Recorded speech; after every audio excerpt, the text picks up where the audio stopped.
Bienvenidos al espacio de desarrollo personal de Psicodic. Soy Fidel Hernández, experto en intervención social, doctor en psicología. Como siempre, hoy vamos a hacer un breve vídeo de desarrollo personal, ¿no? Que por cuestiones de trabajo esta semana lo hemos hecho un poco atrasado, pero bueno, estamos con un tema que nos parece de utilidad, y bueno, le hemos titulado este vídeo el dolor invisible de la pérdida, ¿no? Hablábamos un poco hemos hablado de trastorno de personalidad, hemos hablado del abuso emocional, hemos hablado un poco del narcisismo en los próximos, pero cambiando o no cambiando un poco de tercio, continuando en otra esfera, que es la recuperación de las víctimas, de las personas que sufren abuso, de las personas que sufren duelos, separaciones. Yo siempre le doy este toque de actualidad, ¿no? De que nos lleva a pensar, ¿no?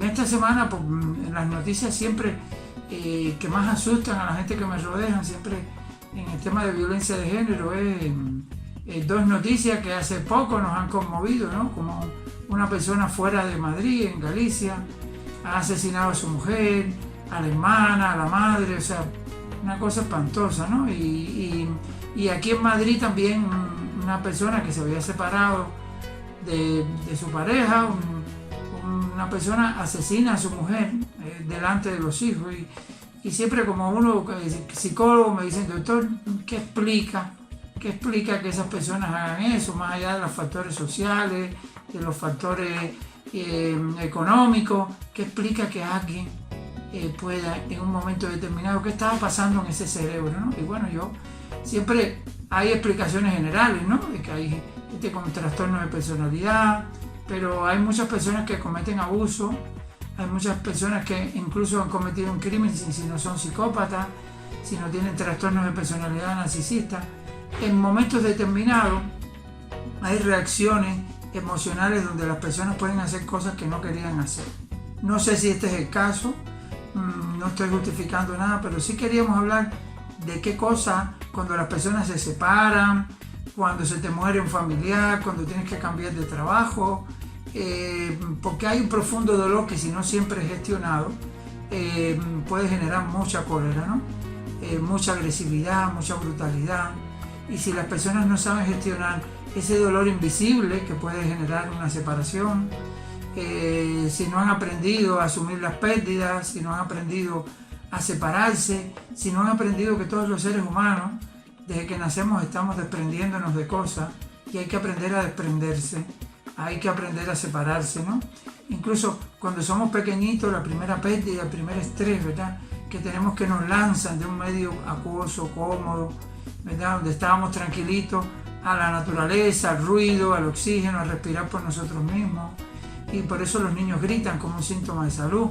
Gritar ante ese estrés viene siendo saludable, ¿no? Los médicos saben que el niño está vivo porque grita, y por tanto después en la vida mamá nos deja de dar la teta, y eso también es un estrés. Nos tenemos que desapegar de mamá, nos tenemos que desapegar de nuestra casa, nos tenemos que aprender a desapegar de las sucesivas parejas, y la vida es un constante desprendimiento, y todo eso en relaciones de apego muchas veces no está bien gestionado. Las personas han tenido traumas desde la infancia por la separación, y eso sería complejo, lo hemos abordado en otros vídeos, pero hoy queremos hablar más que explicar los traumas, que muchas veces, si desde la infancia nos aprendemos a desapegar, si coincide que tengo un desajuste de personalidad, tengo rasgos de crueldad, de poca empatía, de egoísmo, de narcisismo, o incluso de psicopatía, y algún tipo de coincidencia contextual, esas personas pueden hacer esa ruptura temporal de la empatía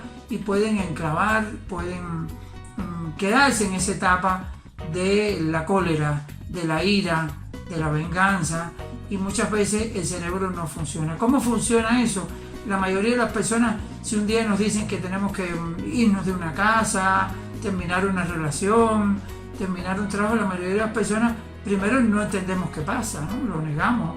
Si es una pareja que te abandona, si es un despido laboral, si es alguien que se te muere, la primera respuesta es de negación, no lo aceptamos. Hacemos lo posible de que eso no se produzca. Pero eso tiene un tiempo, la negación tiene un tiempo.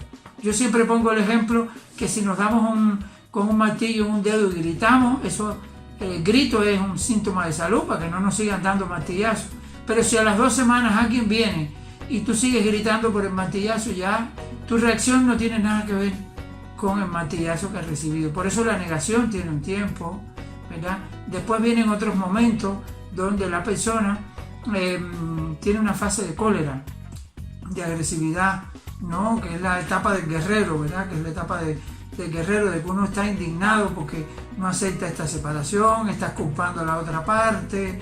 Pero probablemente es una etapa que también es saludable, como el niño cuando grita, porque en muchos casos cuando la gente no hace ese proceso bien, esa cólera, no la gestiona bien, no la saca para afuera, porque tampoco es saludable quedar con la cólera, eso del falso perdón, yo lo perdono ya, yo la perdono, y tú no la has perdonado, probablemente esa cólera la metas abajo de la piel y esa cólera salga más gestionada.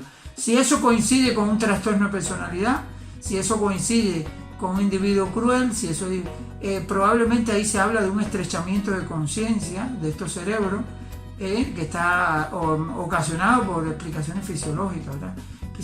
De que las reacciones de la amígdala, que es la zona de las emociones, puede generar unas hormonas del estrés, hay una retirada de sangre de la corteza, o sea, hay una serie de factores biológicos. Por eso cuando alguien está en cólera, cuando alguien está violento, su nivel de razonamiento es mínimo, hay poca sangre en los centros corticales prefrontales donde se razona, se piensa, y toda la ocupación está en la zona límbica, en el sistema emocional, y la persona, por eso en un estado de cólera las personas dicen lo que no quieren, gestionan las cosas mal, agreden, se pueden arrepentir. Para llegar al asesinato hace falta otros componentes, ¿vale?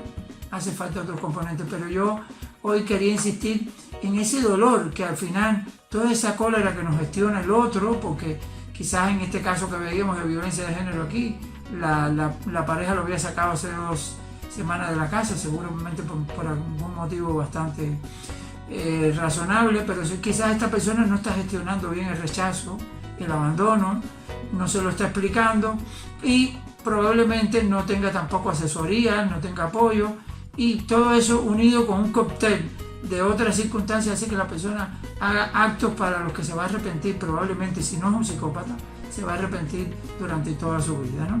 Y entonces, en ese momento, fisiológicamente, en esta segunda etapa de cólera que lo emprende, pero usted también asuma, cuando se separa de alguien, que si está molesto, asúmalo, eso es saludable. Estoy molesto, me siento estafado, me siento indignado, hay deseos de emprender venganza con la otra parte, y ahí es donde uno tiene que gestionar, ¿no?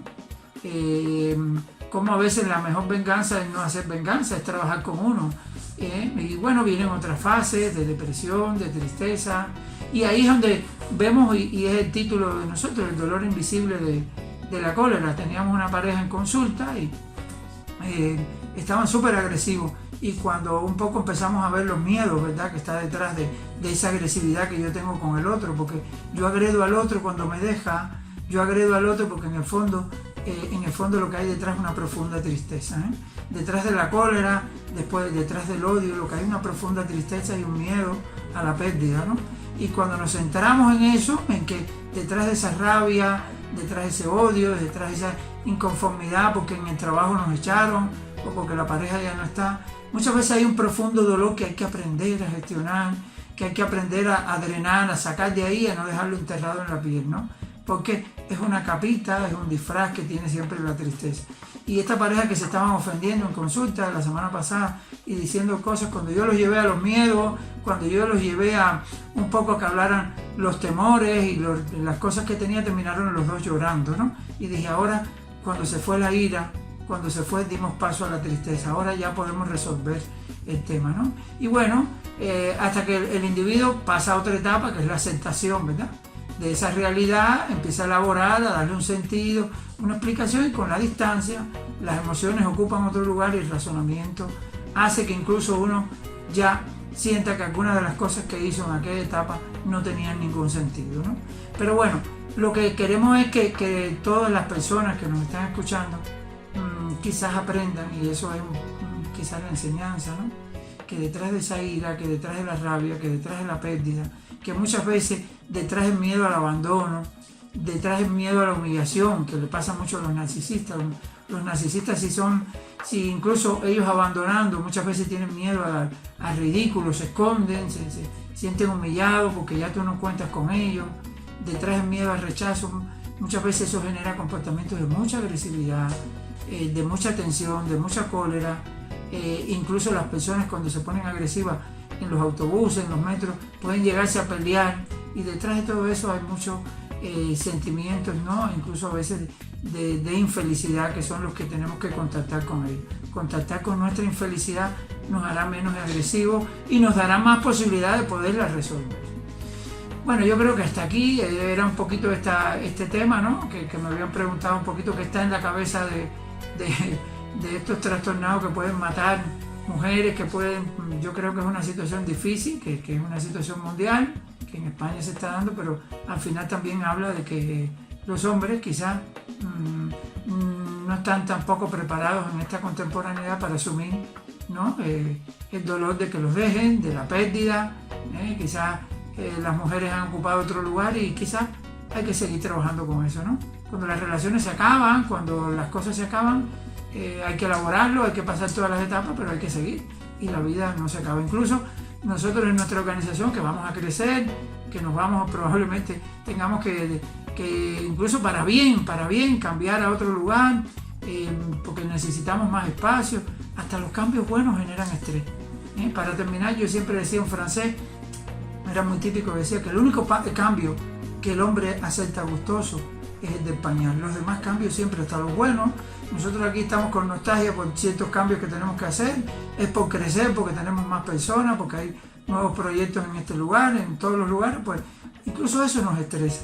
Así que hay que aprender a gestionar hasta los cambios positivos, de mudarnos, de crecer, de tener más personas. También generan estrés y a veces es lo que hay que aprender, ¿no? El arte de vivir implica gestionar en las buenas circunstancias y en las malas circunstancias, y aprender a gestionar ese dolor invisible que está detrás de muchos malestar que tenemos. Muchas gracias. Si les es útil, compártanlo con sus amigos. Estamos en Facebook, estamos en YouTube, y bueno, y espero que todos los que están oyendo esto, que hemos sentido alguna vez, como todo ser humano, ese dolor o esa ira, que cada vez aprendamos a contactar más con nosotros mismos. No hay otro camino que nos dé más crecimiento personal. Muchas gracias, hasta la próxima.